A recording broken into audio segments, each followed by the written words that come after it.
hayit namozini o'qigunga qadar fitr sadaqani berish kerak do'stlar. Harakat qilish kerak hayit namozi o'qilmasdan oldin berishlikka.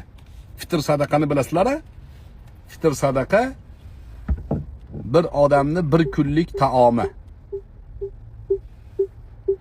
Diniy idora e'lon qilgan, summasini hozir bilmayman qanchaligini.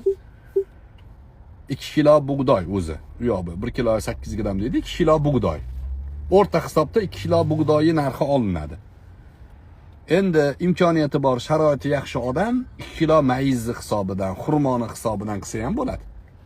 2 kilo makajo'xorini hisobidan ham qilsa bo'ladi. Bu bir kishini nomidan beriladigan fitr sadaqa. Endi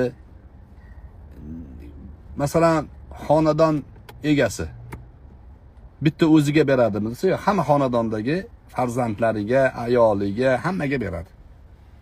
Hatto ayoli homilador bo'lsa, homilani nomidan ham fitr sadaqa beriladi. Fitr sadaqani berish kerak. Kimga beriladi? Kambag'alga beriladi. Ular ham hayit kuni bayram qilsin.